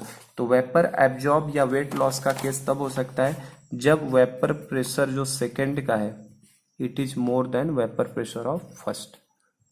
समझे क्या बात को? अगर सेकेंड का वेपर प्रेशर फर्स्ट के वेपर प्रेशर से ज्यादा हो जाएगा, सेकेंड का वेपर प्रेशर फर्स्ट के वेपर प्रेशर से अगर ज्यादा होगा तो हमेशा ही क्या होने वाला है, वेट लॉस। जैसे इस केस में था, सॉल्वेंट का वेपर प्रेशर सॉल्यूशन से क्या होता है, ज्यादा, तो अगर 80 से जाएगा तो 100 निकलेगा, मतलब 20 यहां से ले लेगा। इसका मतलब सेकेंड का अगर वेपर प्रेशर ज्यादा है फर्स्ट से, तो हमेशा क्या होने वाला है, वेट लॉस होने वाला है। और वेट गेन का केस तो आपके सामने ही दिख रहा है। अगर घुसा 100 के साथ और निकल रहा है 80 के साथ, अंदर गया 100 के साथ और बाहर आते समय 80 का आया, इसका मतलब 20 यहाँ पे छोड़ दिया। तो ऐसा कब होगा, जब सेकेंड का वेपर प्रेशर पहले वाले से क्या हो, कम। अगर ये मान लो ये 100 का यहाँ से निकला और यहाँ से 80 निकल रहा है, इसका मतलब 20 छोड़ा है, तो अगर सेकेंड का वेपर प्रेशर पहले वाले से कम होगा तो वेट का क्या हो जाएगा, गेन। इसका मतलब वेपर प्रेशर जो सेकेंड का होगा ये फर्स्ट के वेपर प्रेशर से क्या हो, कम। ठीक है, तो ये बेटा वेरी वेरी इंपॉर्टेंट है। ये क्वेश्चन इसी पे, इन्हीं कॉन्सेप्ट पे समझ के किए जाते हैं। इनके क्वेश्चन इसी कॉन्सेप्ट पे समझ के किए जाते हैं कि वेट लॉस होगा और कब वेट गेन होगा। तो आई होप कि ये क्लियर हो गया। फर्स्ट से हमेशा वेट लॉस होने वाला है, सेकंड से वेट लॉस भी हो सकता है, वेट गेन भी हो सकता है। वेट लॉस कब होगा, जब वो सेकंड कंटेनर के वेपर को एब्जॉर्ब करेगा। और वेट गेन कब होगा सेकंड कंटेनर में, जब वो वेपर को छोड़ देगा उल्टे। और वेट लॉस वेपर को एब्जॉर्ब कब करेगा, वेपर को एब्जॉर्ब तभी करेगा जब उसके अंदर का खुद वेपर प्रेशर पहले वाले के वेपर प्रेशर से ज्यादा हो, तब वो एब्जॉर्ब करेगा। लेकिन अगर सेकंड का वेपर प्रेशर पहले के वेपर प्रेशर से कम है तो उस समय वो क्या करेगा, खुद वेपर को कुछ छोड़ देगा। मतलब घुसा 100 के साथ और निकल रहा है 80 के साथ, मतलब 20 उसने उल्टे यहाँ पे छोड़ दिया है। तो अगर वो छोड़ देगा तो वहां पे क्या हो जाएगा, वेट गेन हो जाएगा। मतलब सेकंड का वेपर प्रेशर फर्स्ट से कम। तो आई होप कि ये क्लियर हो गया होगा। काफी जोर देके मैंने समझाया इस चीज को, है ना। काफी मुझे ज्यादा बोलना पड़ा है, समझाना पड़ा है, पर आई होप कि अब ये समझ में आ गया है कि कब वेट लॉस कराना है और कब वेट गेन कराना है। और इसको कंसंट्रेशन से भी कभी कभी लिंक कर देता है, क्योंकि अब हमें प्रॉब्लम्स ही देखने हैं, तो इसको मैं कंसंट्रेशन से भी लिंक करवा देता हूं आपको। कंसंट्रेशन से कैसे लिंक करोगे, कंसंट्रेशन के बारे में प्रॉब्लम आए, वेपर प्रेशर तो समझ गए। तो अगर बेटा कंसंट्रेशन मान लो ज्यादा है, किसी का कंसंट्रेशन मोर है, तो कंसंट्रेशन ज्यादा होने का मतलब क्या हो गया, कंसंट्रेशन किसके रिस्पेक्ट में देखते हैं, कंसंट्रेशन इज इक्वल टू क्या होता है, मोल्स अपॉन वॉल्यूम ना। तो मोल्स ज्यादा रहेगा तो कंसंट्रेशन भी ज्यादा। ठीक है, तो कंसंट्रेशन मोर होने का मतलब क्या हो गया, उसके अंदर मोल्स ऑफ सोल्यूट भी क्या है, मोर। कंसंट्रेशन ज्यादा होने का मतलब उसके अंदर मोल्स ऑफ सोल्यूट भी ज्यादा है। और अगर मोल्स ऑफ सोल्यूट ज्यादा हो गया बेटा, तो relative lowering of vapour pressure RLVP की वैल्यू क्या हो जाएगी, उतनी ही ज्यादा। ठीक है ना, कंसंट्रेशन ज्यादा होने का मतलब मोल्स ऑफ सोल्यूट ज्यादा होगा, और मोल्स ऑफ सोल्यूट अगर ज्यादा होगा तो relative lowering of vapour pressure भी उतना ही ज्यादा होगा, क्योंकि उतने ज्यादा मोल्स आ गए ना। क्योंकि relative lowering of vapour pressure होता ही क्या है, XP is equal to XB होता है ना, mole fraction of solute. RLVP किसके बराबर होता है, मोल फ्रैक्शन ऑफ सोल्यूट के। तो अगर मोल फ्रैक्शन मोल्स ज्यादा होगा सोल्यूट का, तो मोल फ्रैक्शन ऑफ सोल्यूट भी ज्यादा होगा। तो मोल फ्रैक्शन ऑफ सोल्यूट ज्यादा होगा तो relative lowering of vapour pressure भी क्या होगा, ज्यादा। और अगर relative lowering of vapour pressure ज्यादा हो गया तो बेटा वेपर प्रेशर क्या हो जाएगा, लेस हो जाएगा ना। Relative lowering of vapour pressure मतलब वेपर प्रेशर में लोअरिंग ज्यादा हो रही है, अगर लोअरिंग ज्यादा हो रही है तो वेपर प्रेशर क्या होगा, उतना ही कम बनेगा ना उसका। तो relative lowering of vapour pressure जितना ज्यादा होगा उसका वेपर प्रेशर उतना ही कम बनने वाला है। तो बस मुझे बस यही चीज समझाना था आपको कि अगर कभी कंसंट्रेशन से लिंक कराए तो कंसंट्रेशन ज्यादा होगा तो वेपर प्रेशर उसका क्या होगा, उतना ही कम होगा। तो अगर आपसे कभी कंसंट्रेशन के फॉर्म में क्वेश्चन पूछ ले, जैसे ये मान लो है ना, तो यहाँ मैं लिख ही देता हूँ, वेट लॉस अगर हो रहा होगा, वेट लॉस हो रहा होगा अगर, तो वेट लॉस होने का मतलब ही क्या हो गया कि वेपर प्रेशर ज्यादा होगा किससे, पहले वाले से मान लो, तो वेट का लॉस होगा। तो एक कंसंट्रेशन के फॉर्म में अगर पूछे तो वेपर प्रेशर जिसका कम होगा उसका कंसंट्रेशन ज़्यादा, मतलब C2 will be less than क्या हो जाएगा C1। और वेट गेन की बात करें अगर हम लोग, तो वेट गेन कब होता है, जब सेकंड का वेपर प्रेशर क्या हो, सेकंड का वेपर प्रेशर पहले वाले से कम हो, तब वेट का गेन होता है। और वेपर प्रेशर कम होने का मतलब क्या हो गया, उसका कंसंट्रेशन क्या होगा, ज़्यादा। कभी कंसंट्रेशन से लिंक करा है ना, तो बस इसी कॉन्सेप्ट को चेक करना है, जिसका कंसंट्रेशन जितना ज़्यादा होता है उसका वेपर प्रेशर उतना ही कम होता है, ध्यान रखना। कंसंट्रेशन अगर ज़्यादा होगा तो वेपर प्रेशर क्या होगा, उतना ही कम होगा। तो आई होप कि अब ये क्वेश्चंस ऐसे कंसंट्रेशन से लिंक कराने वाले भी हम लोग कर सकते हैं। तो चलो नेक्स्ट एक और पार्ट में मैं इसका न्यूमेरिकली ले लेता हूँ कि क्वेश्चंस कैसे किस तरीके से आते हैं। तो देखो बेटा, क्वेश्चन मैंने लिख दिया है, काफ़ी बड़ा सा प्रॉब्लम है और ये आपके बुकलेट का ही क्वेश्चन है। जो मैंने एक क्वेश्चन आपको छुड़वाया था, आपको याद हो, सेक्शन आई का ये क्वेश्चन आप देख सकते हो जाके एक बार बुकलेट में। सेक्शन आई का I3 है, जिसको मैंने छुड़वाया था। मैंने बोला था कि ये बाद में हम लोग करेंगे। सेक्शन आई सब्जेक्टिव है, सब्जेक्टिव क्वेश्चन का सेक्शन आई, सब्जेक्टिव वाले पार्ट का, ऑब्जेक्टिव नहीं, सब्जेक्टिव वाले पार्ट का सेक्शन आई का ये क्वेश्चन नंबर I3 है। इसको मैंने छुड़वाया था, मैंने कहा था ये बाद में हम लोग करेंगे। तो देखो कैसे करना है इस क्वेश्चन को, है ना। अब इसमें देखो लिखित इन्फॉर्मेशन दे दिया हमको, है ना, रिटन दे दिया इन्फॉर्मेशन, कोई दिक्कत नहीं है। लिखित अगर है तो इसको हम लोग बनाना पड़ेगा। देखो क्या दे रहा है, ड्राई एयर को पास करा रहा है, pass to a bulbs containing a solution of, किससे, सॉल्यूशन से। उसने 40 ग्राम नॉन इलेक्ट्रोलाइट सोल्यूट का 360 ग्राम ऑफ वाटर में कंटेन किया है। तो सबसे पहले एक बल्ब बना लो बेटा यहाँ पे, है ना। तो बल्ब मतलब वो बेसिकली बल्ब ही बोलता है, कंटेनर को क्या बोलता है, बल्ब। तो ड्राई एयर यहां से पास कराया जा रहा है, किसको पास करा रहे हैं, ड्राई एयर को। तो dry air was pass through bulbs containing a solution of 40 ग्राम। ये क्या हमारे लिए सॉल्यूशन है कोई, इस सॉल्यूशन से पास करा रहा है। इस सॉल्यूशन के बारे में इंफॉर्मेशन क्या दिया है, 40 ग्राम सोल्यूट का है, ठीक है। और कितने के अंदर पड़ा हुआ है, 360 ग्राम, 360 ग्राम सॉल्वेंट के अंदर। वाटर कितना है, 360 ग्राम में। समझना जरा ध्यान से, है ना। ये सोल्यूट दे दिया 40 ग्राम सोल्यूट का 360 ग्राम सॉल्वेंट के अंदर रखा हुआ है। Dry air was pass through a bulb containing a solution of 40 gram of non electrolyte solute. ये देखो नॉन इलेक्ट्रोलाइट मतलब नॉन वोलेटाइल भी होगा, ठीक है ना। नॉन इलेक्ट्रोलाइट सोल्यूट है किसके अंदर, 360 ग्राम सॉल्वेंट के अंदर रखा गया है। पहला तो ये हो गया। अब बोल रहा है then through bulbs containing pure water, उसके बाद देन थ्रू बल्ब्स, अगले बल्ब से कंटेनिंग प्योर वाटर, मतलब जब इसमें से ड्राई एयर को निकाला जा रहा है तो ये ड्राई एयर यहाँ से आएगा तो यहाँ के वेपर को तो एब्जॉर्ब करेगा, ये भी बता दिया मैंने कॉन्सेप्ट आपको। और फिर ये जब एब्जॉर्ब करेगा तो अगले कंटेनर से पास कराया जा रहा है और इसके अंदर केवल और केवल क्या है, प्योर वाटर है ना। Then through bulbs containing pure water at the same temperature, तो इसके थ्रू पास करा दिया इसे। तो देखो इसमें आया और फिर यहाँ से बाहर निकाल लिया हमने, ठीक है। And then pure water at the same temperature, and same temperature तो सेम ही रखना है, चेंज नहीं करेगा। And finally through a bulb, finally through a tube in which pumice moistened with strong H2SO4 was kept. तो आपको ये पता होना चाहिए, इन्फॉर्मेशन है, हम लोग पढ़ेंगे इनऑर्गेनिक में बाद में। स्ट्रॉन्ग H2SO4 जो होता है ना, ये डिहाइड्रेटिंग एजेंट होता है। क्या होता है, डिहाइड्रेटिंग एजेंट। जो मैं डिहाइड्रेटिंग एजेंट का कॉन्सेप्ट बता रहा था ना, तो ये एक तरीके का क्या होता है, डिहाइड्रेटिंग एजेंट, जो मॉइस्चर को क्या कर लेता है, एब्जॉर्ब कर लेता है। तो जब इसको पास कराया जा रहा है तीसरे कंटेनर से, तो तीसरा कंटेनर बोलो या इसको बेसिकली तो मैं इस तरीके से दिखा देता हूँ। कंटेनर क्या दिखाया जाए, चलो इसको ये दिखा देता हूँ मैं। ये क्या है, H2SO4 है हमारा, और H2SO4 क्या कहलाता है हमारे लिए, डिहाइड्रेटिंग एजेंट है। तो एक ऐसे ट्यूब से देखो, through a tube in which pumice moisture with strong H2SO4 और केप्ट। तो ये ट्यूब हो गया। इस ट्यूब के अंदर क्या रखा है हमने, ये कंटेनर नहीं बना रहा हूं मैं, इस ट्यूब के अंदर हमने क्या लिखा है, H2SO4 रखा है, जो कि डिहाइड्रेटिंग एजेंट है। क्या करता है ना, वाटर को निकाल लेता है बाहर। कैसे देखा, देखो H2SO4 का एक आध रिएक्शन मैं बताऊं आपको। सुक्रोज हमें पता है ना, C12H22O11। अगर इसके अंदर हमने H2SO4 को डाल दिया ना, तो ये इतना पावरफुल डिहाइड्रेटिंग एजेंट है कि सुक्रोज के अंदर का पूरा वाटर बाहर निकाल लेता है। तो कितने वाटर बाहर निकालेगा ये, आपको देखो 11 है ना, तो इसका मतलब ये 11H2O, ठीक है ना। 11 H2O बाहर निकाल लेगा और 12 कार्बन, तो ये पूरा कार्बन ब्लैक कर देता है ना, उसको काला कर देता है। चीनी अब डाल के देखना H2SO4 सॉल्यूशन में क्या हो जाता है, कार्बन के फॉर्म में ब्लैक में बदल जाता है और वाटर यहाँ से क्या करता है, बाहर निकाल लेता है। तो जो H2SO4 है ना, डिहाइड्रेटिंग एजेंट होता है, काफी स्ट्रॉन्ग डिहाइड्रेटिंग एजेंट है। वाटर को कहीं भी वाटर मिलेगा ना तो वाटर को क्या करता है, बाहर निकाल लेता है सुक्रोज से 11H2।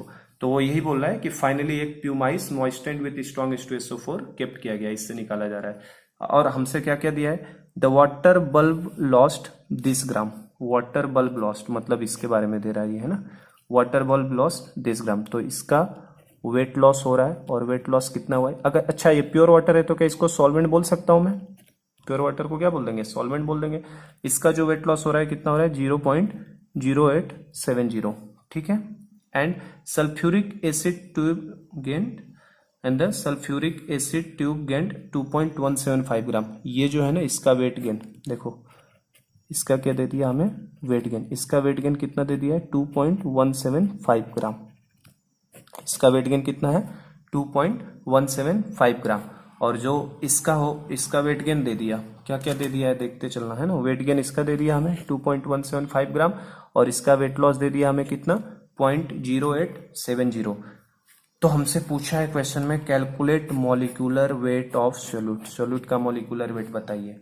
तो देखो जो क्वेश्चन का इन्फॉर्मेशन था उसके हेल्प से मैंने डायग्राम बनाया है। अब क्वेश्चंस को करने में 2 मिनट लगता है, क्योंकि करने वाले प्रॉब्लम में इसमें कुछ दिक्कत नहीं है, करने में 2 मिनट लगेगा। कैसे, क्या क्या दिया है अब उससे करस्पॉन्ड करा लो। ड्राई एयर को जैसे ही पास करा, यहाँ पे जो भी वेपर होगा, इस वेपर का वेपर प्रेशर कितना होगा, सॉल्यूशन है तो इसे पीए से डिनोट करूंगा। कितना होगा वेपर प्रेशर, पीए। चूंकि यहाँ पे प्योर वाटर है तो यहाँ पे जो भी वेपर प्रेशर होगा उससे किससे डिनोट करूंगा वेपर प्रेशर को, पी नॉट ए से, ठीक है।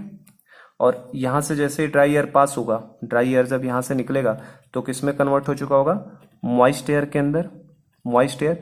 और इसका वेपर प्रेशर इस समय कितना रहेगा, पीए। कितना रहेगा, पीए वेपर प्रेशर।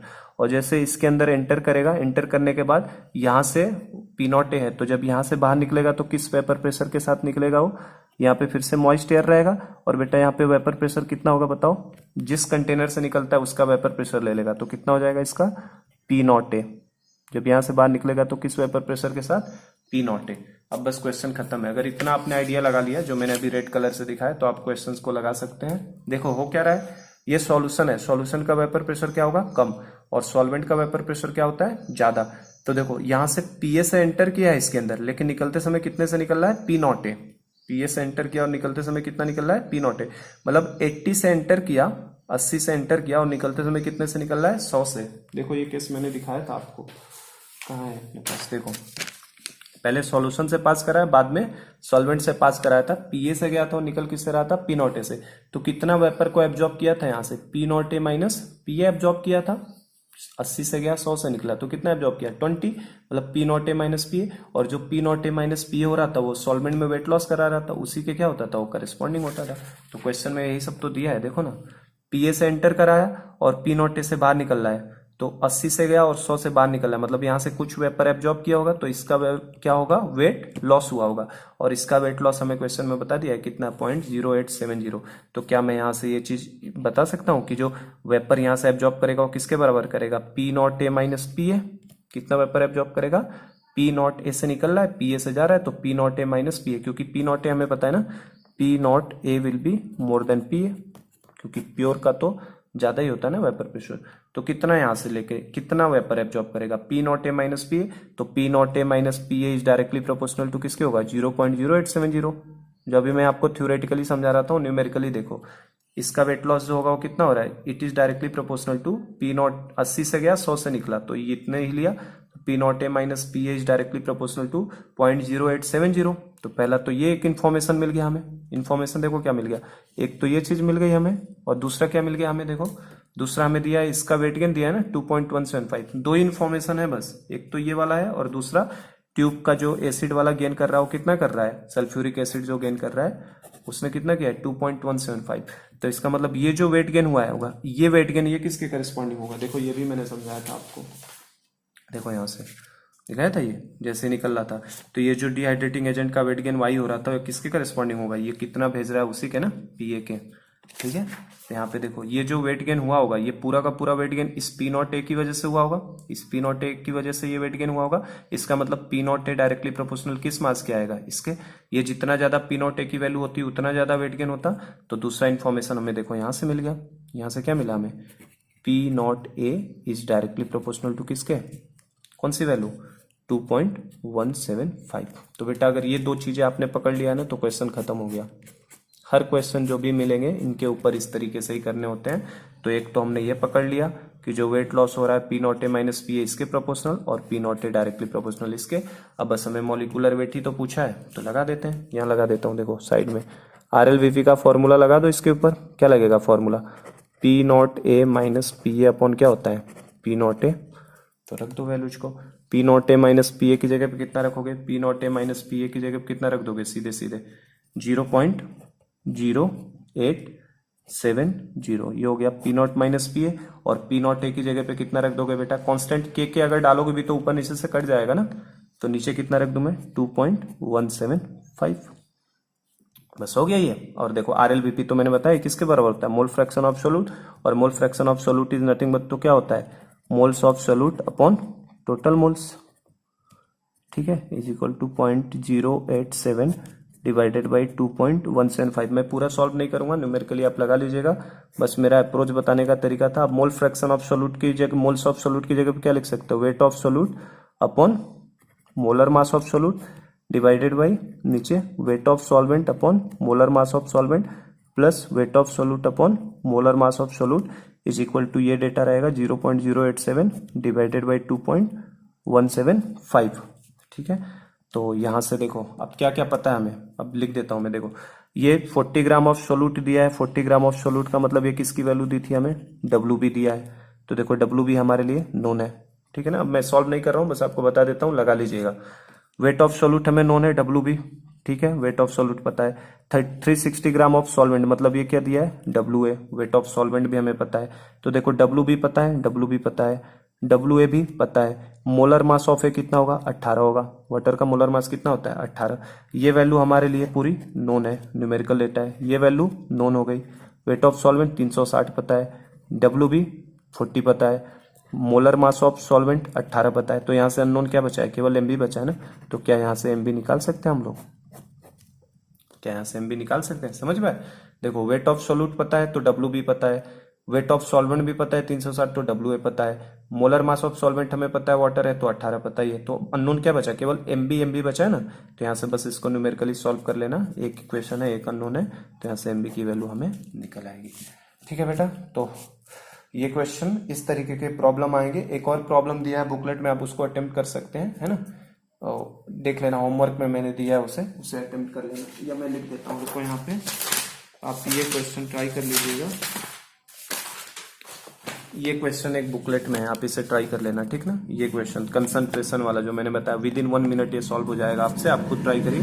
क्वेश्चन नंबर 22 है, ठीक है ना। This is the question number 22 of part second objective का। ये डायग्राम वाला देख लेना बुकलेट में और इसको ट्राई कर लीजिएगा, ठीक है। तो चैप्टर खत्म हो गया है, ठीक है ना, और कुछ है नहीं इस चैप्टर में। तो ये चैप्टर मेरी तरफ से पूरी तरह से कंप्लीट हो गया है। आप अपने पूरे बुकलेट को अटेम्प्ट कर लीजिए, बुकलेट के सारे क्वेश्चन ट्राई कर लीजिए, है ना, और जो भी डाउट्स हैं उनको पूछ लो। कल हम लोग नया चैप्टर स्टार्ट करेंगे, तो आई थिंक कि मैं सोच रहा हूँ आयनिक इक्विलिब्रियम आपका स्टार्ट करूँ। तो कल के लेक्चर में मैं देखता हूँ आयनिक इक्विलिब्रियम स्टार्ट कर दूंगा कल आपका। बाकी यहाँ तक मेरे तरफ से पूरा चैप्टर खत्म हो गया है। Best of luck for this chapter, thank you.